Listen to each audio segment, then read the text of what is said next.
Alright, so another year, another live-action Disney remake of one of the old animated movies.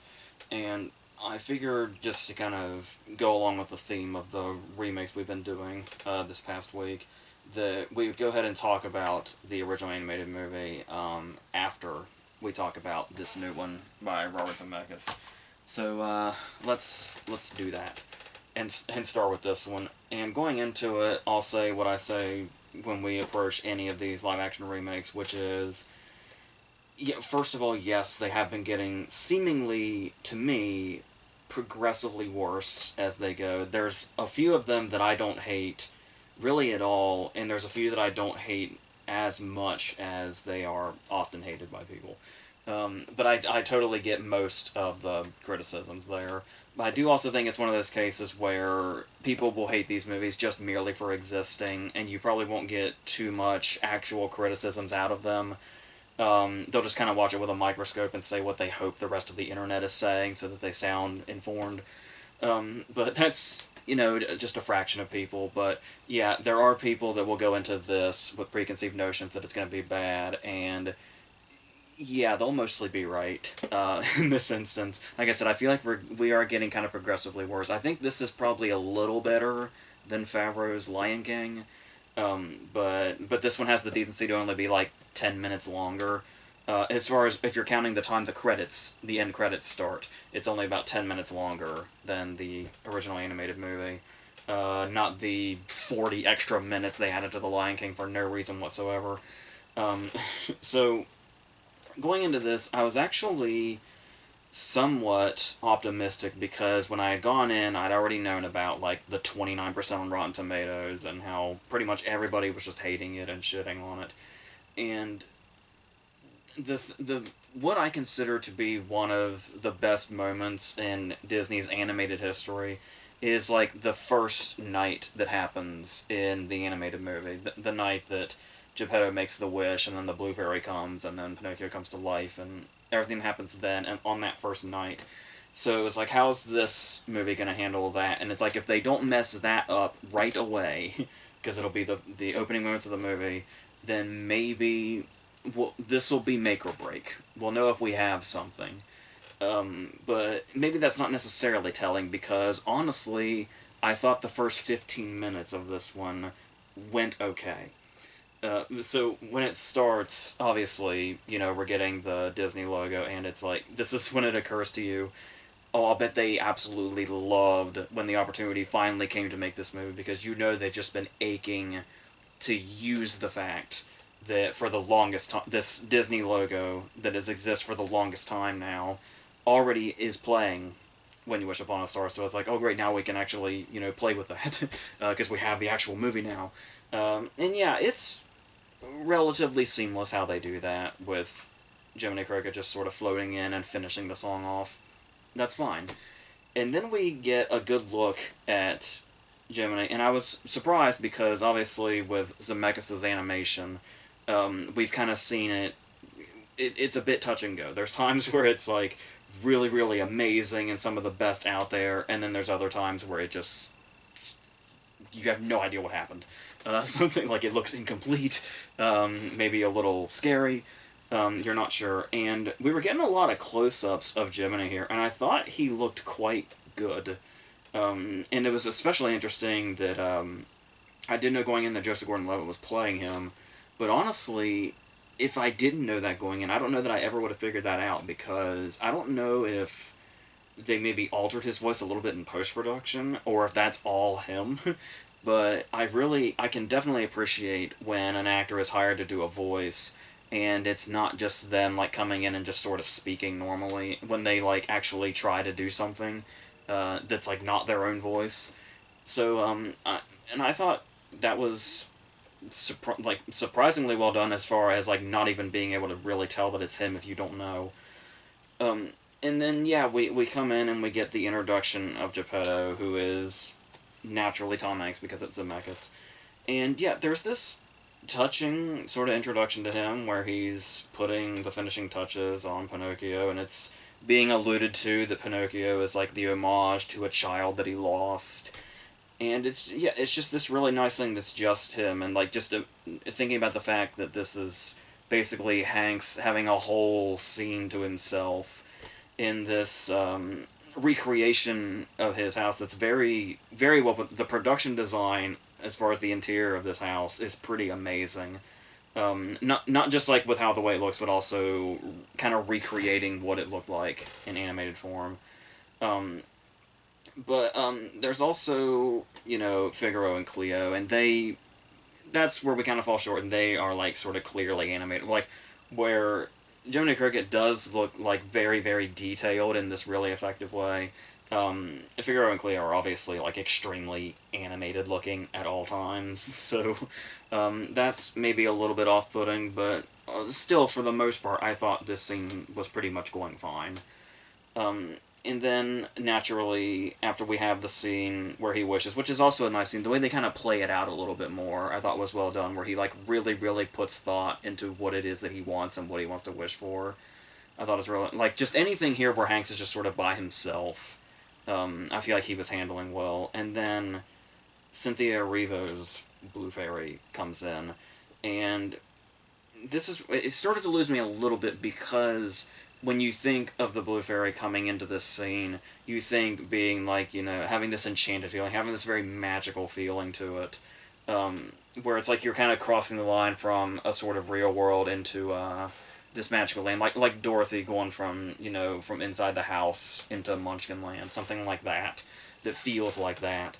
And when the Blue Fairy is coming in this Zemeckis version, it's a little creepy, and it almost to the point that it feels like it's intentional, which is kind of weird. Like I feel like that's the last thing we should be feeling when the Blue Fairy appears, but that's the vibe that it was, and then it gets very like they just start seemingly throwing CGI at us, like not even like it's anything specific in the scene. They're just throwing CGI at the camera just for the sake of it, I guess. Um, but then she comes in and she does her thing. She's only here for one scene. And I feel like she's a really nice choice, and she definitely has the voice for it. Her high notes are nuts. And then naturally Pinocchio comes to life, and then we have this play out, and it's like, okay, and I didn't feel right away. I'm sure it'll be a really easy criticism people will jump on, but I don't think Pinocchio looks bad. I know people were kind of put off that he's made exactly to look exactly like his animated form from 1940, but I don't, and it's kind of that throughout the whole movie. Like throughout the whole movie, I don't think he looks bad. He looks fine. But then it's from here when this first night finishes up. Before that, there is also the blatant references when we see all of Geppetto's clocks, and it's all of like the Disney characters and stuff like that. And Roger Rabbit and Jessica Rabbit are there because Zemeckis is here. Um, yeah, and it's like it's a nice little joke, I guess, but we get like multiple close-ups of it to like really really drive it home, and that feels a little blatant and like off-puttingly blatant, but whatever. So yeah, now that we finish out this first night and then we get into the movie, where we get a little montage of him and Pinocchio living together, and then the point that we know is coming where Pinocchio's going to be sent off to school, and then all hell's going to break loose for the rest of the movie. And it's pretty much right here, kind of predictably, I guess. It just kind of hits a wall, just sort of immediately. Like, as soon as we're done with the opening scene, that's about, between 15 and 20 minutes or so, which is really well paced for a movie that only reaches an hour 37 when the end credits hit. So it was like, okay, let's see how this goes, and I could swear to you, the next hour and 17 minutes, which is not very long, is not a big block of time, feels extremely, extremely long. And for a movie where you already know its beats, that's an interesting accomplishment. Not a good accomplishment, but an interesting one. Where it's like, how do you take a movie where we already know every single thing that happens, and you have us constantly asking, when is this going to end? And it's like, we know when it ends. We know every beat to it. So how do we even get to that point? How do you accomplish a pacing problem that severe? Honestly, looking at the movie, I can't really tell you. There are moments where it lingers on things for a weird amount of time. like, pretty much as soon as you want to talk about, magical and enchanting and stuff like that, we'll wait for this. As soon as Pinocchio goes out into the real world and he's on his way to school, what's the first enchanting, magical, fairy tale esque thing do you think he runs into? He stops to inspect a pile of horse shit, I believe that was. And he stops and he lingers on this pile of horse shit for a very long time. He stops on this horse shit for so long and looks at it that we get Honest John's whole introduction while he's still looking at the horse shit. so, so there's that. And then there's this weird moment that kind of stood out where Jiminy gets trapped in a jar in a way that it's kind of weird to me that he's trapped in there because it's just literally just sitting there and he's just underneath it, like he couldn't give it a little push or anything. I guess his arms are too small or something. And there's a moment when he's like banging on the glass of the jar and yelling no. And that felt like it went on for an obscene amount of time, just him doing that.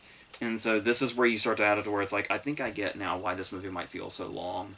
But there's still large portions of the movie that are stuff that we know, but it's still somehow everything just moves so much slower than we know it to. But I guess if there's one like energetic scene in this movie, it is the fact that not only is it the Honest John scene, because the Honest John scene has always had big energy in it, but the fact that Honest John is now played by Keegan-Michael Key. And that's another thing too, is thinking about people having to play off of nothing, because that would be what a lot of this is. Like, Key might be used to this, but only in a sense, because if you watched like the behind the scenes stuff on The Lion King, because Key was one of the hyenas with Eric Andre and I can't remember who Shenzi was, but they were all three in the room kind of doing the work. So it's like he was still sort of playing off somebody. And you get the sense in multiple ways that Key is not really playing off much here. Especially since it's kind of hard to tell exactly if Zemeckis is using the same sort of stuff he was using. Like in the Polar Express, I think the actors were kind of playing off each other. So here he might be playing off, the kid that plays Pinocchio. But it's the fact that not only are you kind of not exactly playing to certain places, but the fact that Honest John's sidekick, Gideon, is silent. So it's like where normally he'd at least have like dialogue to bounce off of or something. He's just kind of got to do his thing, and you can tell that he's going as big as possible to kind of compensate for all this. Not to mention just the fact that Honest John's a big character anyway. So all of that added up with Key's energy and where he can take it. This scene does actually find a decent place, even if the dialogue sometimes might be sort of throwing you off a bit, because they're very much trying to do like it's interesting how when you think of the two big animation studios, you would think Disney and DreamWorks. So it's very funny to me how much it feels like this movie seems to be trying to be both Disney and DreamWorks. It's got a lot of Shrek vibes when it comes to the way its dialogue and how it kind of tries to modernize things a little bit while also telling the classic story. And they kind of do that in weird ways. And Disney's been doing that for a little bit now in regards to like very modern references. Like there's a moment when he's talking about all the things that Pinocchio could be if he's famous, and then he sums up everything with the word influencer.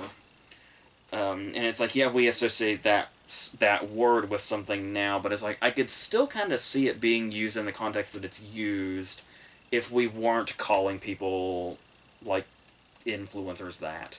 So it doesn't stand out near as much as something like the Twitter line in Moana.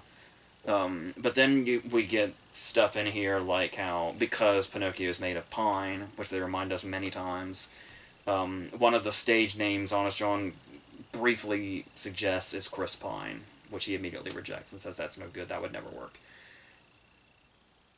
I don't know, that's... Like I said, it's a funny line, I suppose, by itself.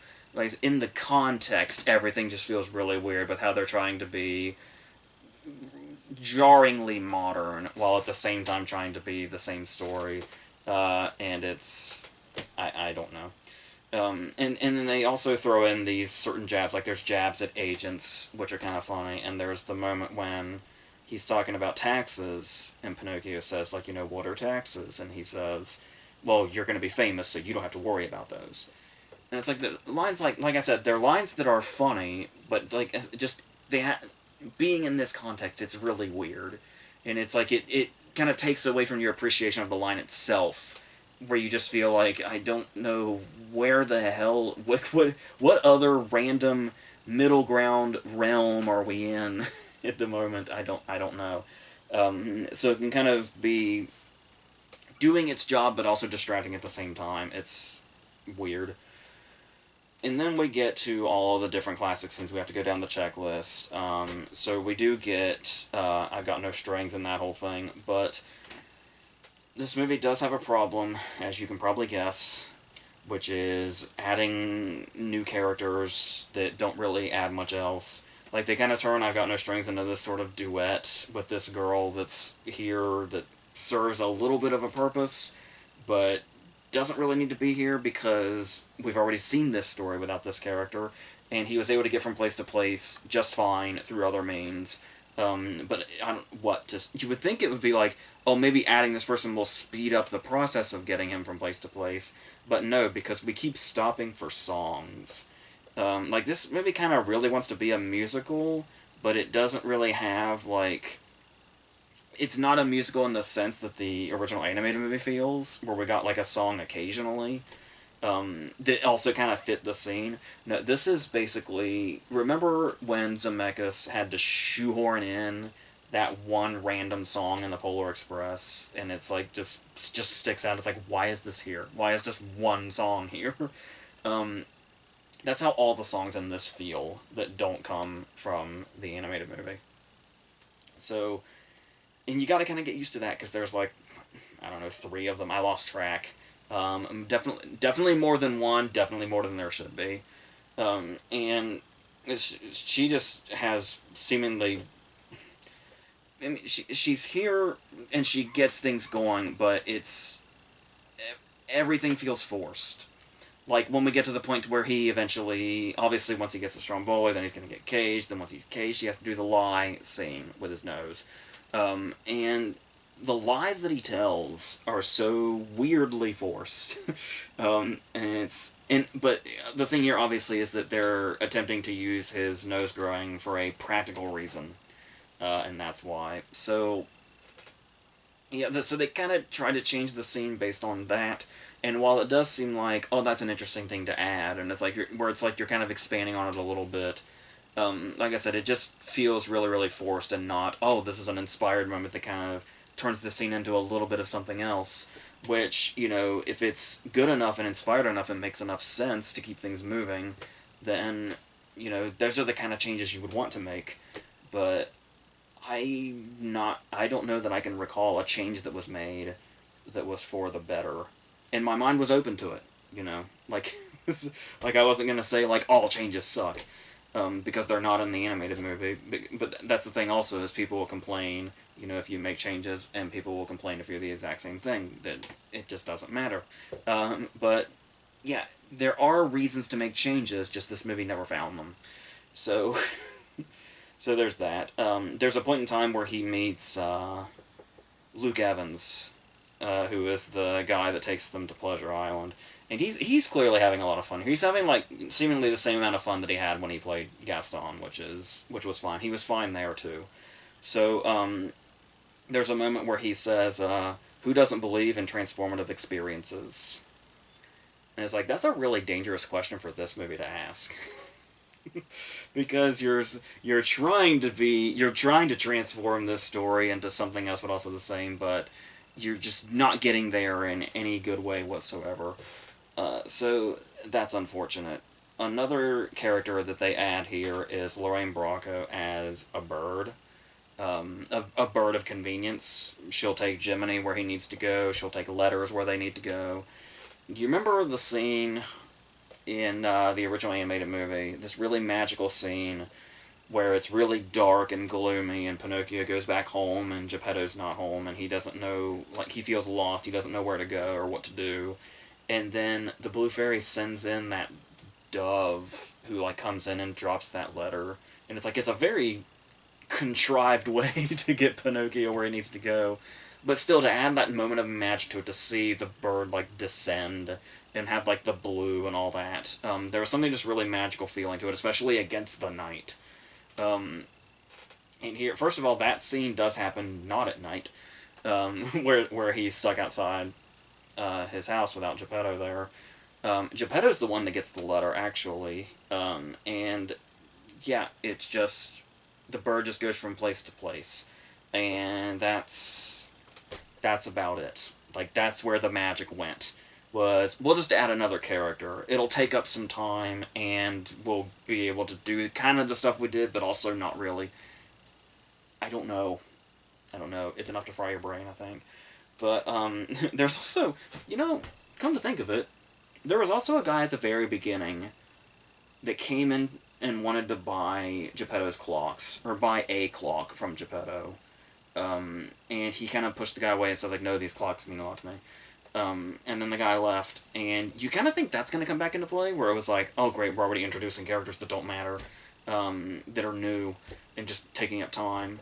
And so it's like, okay, I suppose good on them for not dragging that out into something the movie didn't need, but then, at the same time, why did that scene even happen? Why was that guy even here at all? I don't know, because we already know the clocks mean a lot to Geppetto. We've seen all the personal touches throughout the house just by looking at them. We didn't really need a whole dude to come in just so he could say something that we all kind of knew already, that the clocks mean a lot to him. Because clearly all his inventions do. But, alright, let's jack up that runtime 10 full minutes. I don't know, is there... What else is even here? Here's the problem, is that people will go in and they'll say, like, oh, this movie's bad for this reason, this movie's bad for that reason. Pleasure Island you could throw in there, whereas, like, there's some good ideas in the Pleasure Island stuff, but it's just CGI land. That's all it is, and not great CGI at that. But, and then, replacing the beer with root beer just seems odd because of how much focus they put on it. And so you can look at all those details and you can say, this is bad, and this is bad. But when it all comes down to it, the biggest sin that this movie commits is the biggest sin of any movie that could be considered bad, and that's that it's not even necessarily just the individual bad things, it's that it's really, really boring. Or like I said, you can watch this movie, that you know every beat of its story, and somehow you're still asking, when does this end? Because I feel like I don't know. I feel like it's going to go on forever, even though I know the stopping point. Even though I know eventually Geppetto's going to get eaten by a whale, they're going to go into the whale, they're going to start a fire, and they're going to be pushed back onto the shore. And one character will be believed dead. This in the animated movie, it was Pinocchio that looked dead, but now it's Geppetto. So we have to have, this old thing where a character looks dead that we know isn't, and we just have to wait for them to wake up while another character cries. Yeah, they do use it as a turning point, because when he cries, he's basically starting to turn real and all that. But still, if I could go the rest of my life without seeing one more scene of one character believing another character is dead when they're clearly not, and we're all just waiting for the person to wake up, it would never be soon enough. So that's pretty much all that's here. Like I said, there are some impressive things here, but they're all kind of in the first 15 minutes to half an hour, so if you count the Honest John stuff. And everything else is the story that we know, just with a few more things added into it that don't need to be added into it, that just make it feel long and boring when it's only about 10 minutes longer at the end of the day. So, I don't know. That's what that is. Okay, I will say this. When I started this, when I turned the camera on and I sat down here and I was like, hey, let's talk about Robert Zemeckis' Pinocchio. I thought I was going to be easier on. Like, I thought it was going to be like, I mean, it's okay at the end of the day, but it also has these elements that don't work. But, like, now that we've really gone through it, I'm starting to realize, because I think I was just really won over enough by that first 15 minutes where it's like, okay, Because I was also talking about the production design that I really loved in the first 15 minutes. Yeah, after a while, just everything looks animated. Even like exterior shots, just everything looks a little off. And it's and yeah, there's not even a whole lot of, like, as far as like something that was standing out about some of the exterior scenes was how bright they felt, and you get when you see enough really dark looking movies, you're like, you really want color and brightness, but then it's like sometimes brightness by itself could maybe be mistaken for color. So there is a lot of brightness in this movie as well, but somehow there's still a bit of a drabness to it as well. So I don't even know what's going on here visually. I don't know what's going on with Zemeckis either, because what his last two have been The Witches and Welcome to Marwen. Good lord. I liked Allied quite a bit, and I like Allied the more I remember it.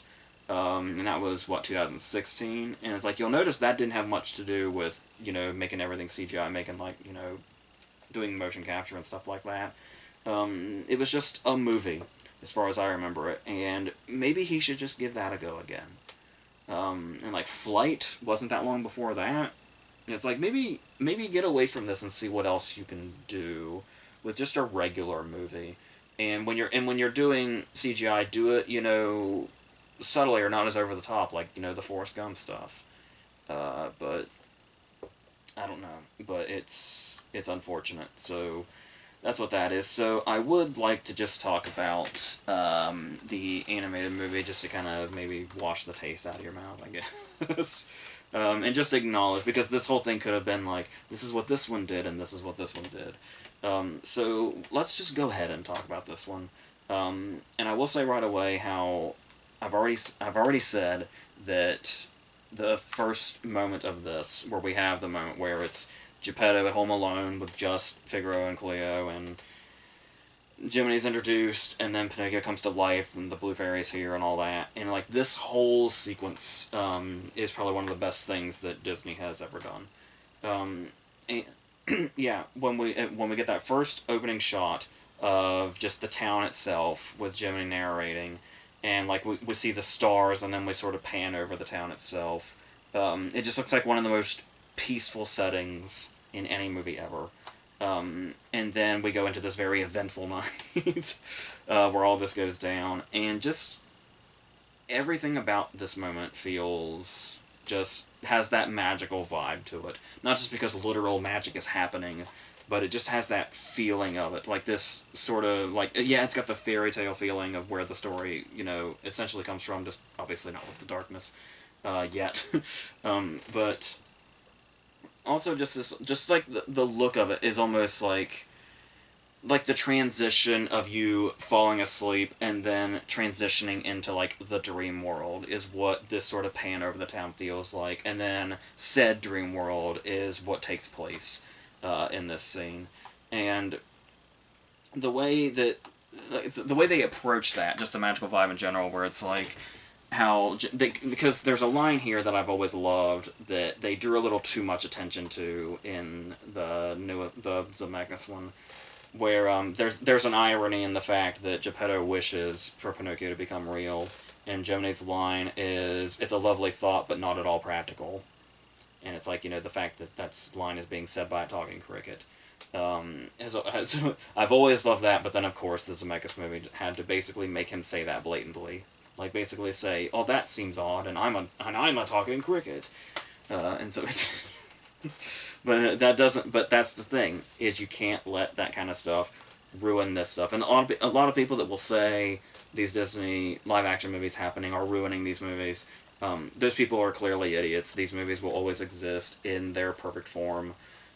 So there's that, and the way they handle the creativity of what Jiminy can do, where it's like we see him sliding down the violin, or just when he's going to sleep in the matchbox. Just stuff like that. Even stuff that's not magic based in the movie, but just gives you this feeling of, like, through animation, anything can happen. Because this was obviously only a few years after Snow White, our first, feature length animated movie. So they were like kind of really in the early stages of what they were doing, and they were kind of in experimental stages of what they were doing with animation here. Um, and you just really see these feats of animation when you really read into it, where they were looking into like having things like sort of beyond the frame, so you kind of get that sense that the camera's actually like moving, and not just necessarily doing like everything's just right here. There's the how they made like the drawings look sort of like 3-dimensional in this way that hadn't been done before. And it's like when you look at the animation in Snow White versus the animation in Pinocchio, with only 3 years between them, you can really see a difference. You can really see how they were getting more experimental as they went.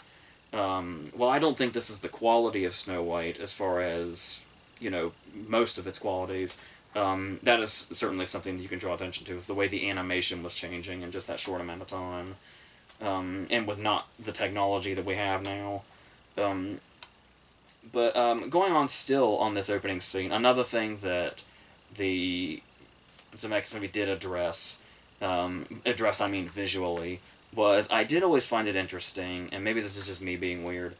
The movie seems to have a weird fixation on asses at the start of it, where we have like one of the very first things that happens is Jiminy is trying to warm his ass on this ember, and he draws attention to that. Then he tries to lean on the figurine, and he's startled because it's a woman's ass. And then we have the cuckoo clock where it's a child being spanked. And it's like, well, that's kind of odd. They do make a funny reference to that in the Zemeckis version, where the cuckoo clock where it's a child being spanked, there's a cop right there, like, to stop her from doing it. It's like, that's kind of a nice addition. But as time has gone on, the only thing I could think was either I'm the weird one for noticing the beginning of this movie has a weird fixation on asses, or it is foreshadowing to the donkey stuff. Is that too much of a reach? It might be, but I'm willing to run with it if you are. So, yes, but anyway, feats of animation are being reached here. Yeah, and honestly, while all this chaos is going on, I have noticed, and you will notice that when you grow up, you'll notice your perspective changes a little bit. And it's like, well, I still love all this magical stuff that's happening and all the chaos that's happening, and it's still just as great as it's ever been. Also, I do feel like as I get older, I kind of feel for Figaro, and I kind of feel like they should just let him sleep. And it's like it feels like they're practically torturing him when all he wants to do is sleep. Geppetto's lazy ass is like, "Oh, we left the window open, Figaro, even though you're all tucked in and I'm literally sitting right here. Go get it." It's a very Grandpa Joe move there. So, but yes, all jokes aside, this movie is still amazing. And when like he goes out and he meets Honest John, and Honest John's obviously the personification of being too trusting towards people when you're like literally born yesterday and you're naive and stuff like that. And it turns out that this movie is basically the most creative after-school special ever made. Where it's like any lesson you can be taught very blatantly in an after-school special in school. All the lessons are in this movie, interestingly enough. Whether it be meeting people like Honest John, or just in general seeing consequences for lying, and going into temptation for like taking advantage of negative opportunities that are coming towards you. Where it's like we have the fame stuff, we have the fact that it's very interesting to watch this movie as a kid, and you're surprised when you see stuff like them smoking cigars or them drinking beer and stuff like that. While that, when I was a kid and like people my age were a kid, that wasn't surprising. What was kind of surprising was hearing characters say stuff like jackass in a Disney movie, a Disney animated movie at that, where he talks about, make a jackass out of himself and stuff like that. There was also the moment that I feel like a lot of us misinterpreted, where at some point Jiminy says, "Buck up, son," and still to this day, I've watched this again recently, still to this day, I'd almost put my money on him. Sometimes it sounds like he's saying, "Fuck 'em, son." But, once again, maybe that's just me. But, yeah, and then, going to that temptation, not just the Honest John stuff, but also Lampwick, where Lampwick was essentially saying YOLO back in 1940, so he clearly got everything he deserved. But there's also the donkey transformation, and I remember I've grown up with a lot of people, and I've heard a lot of this since then, that some people say that the donkey transformation, when Lampwick specifically kind of goes full donkey, um, children tend to find terrifying. Some people maybe still find terrifying. Interestingly enough, I never found the donkey scene in this terrifying as a child. When I was a child, the donkey scene that really scared the shit out of me was the one in the version with Martin Landau and Jonathan Taylor Thomas. That the donkey transformation in that version was the one that always kind of scared me. Interestingly enough, the one scene in this that always terrified me as a child for some reason was because it seems very mild watching it now, but that shot I was talking about earlier where the monstrous scene happens and then everything is seemingly fine and then Geppetto looks out and Pinocchio is face down in the water and he looks very dead. And it's like significantly more impressive than the and more effective than us supposedly thinking Geppetto's dead in the Zemeckis one. For nobody's actually thinking that, but yeah. So yeah, and then obviously we have all these moments, and then he eventually is able to prove himself in the really big sequence. I love the sequence when they're on the seafloor just as much as I love all the action going on with the whale itself. And yeah, now that you'll notice that I don't seem to have a lot of passion talking about this one. I kind of been branching off quite a bit. Um, is that I really love the opening moments of this movie, and I can appreciate this movie for what it is, and like I said, in its feats and animation and stuff like that. But I've never quite loved it. Like it wasn't really one of the ones I loved growing up as much. Like when I was watching the stuff from this era when I was a kid, I much more liked Snow White and Fantasia and like Fun and Fancy Free more than this. But I was talking about how boring the Zemeckis movie is. I remember, not so much now, because it does feel very fast paced now, but when I was a kid, I remember being kind of bored with this one, as far as the animated movies go. But while I have warmed up to it still, it's still one that I'm not quite as passionate about as I am many of the other Disney classics, like, Snow White, or stuff from the Renaissance era, like The Lion King, obviously, or Beauty and the Beast or something, but still, there's still so much to love here, and it's clear how much this really was a huge gateway for animation just in general, like how, Snow White sort of started everything off, and then this and Fantasia being in the same year, it was just like basically off to the races from there with like, innovation and experimentation and all that stuff and getting to where we are now. Um, but yeah, of course now we're kind of at a point where it's like we kind of, at least people like me, we kind of wish we could go back a little bit to more traditional animation. Like more stuff like the stuff that this was at when it was kind of first starting. And even, stuff of the Renaissance era, which would come like 50 years later.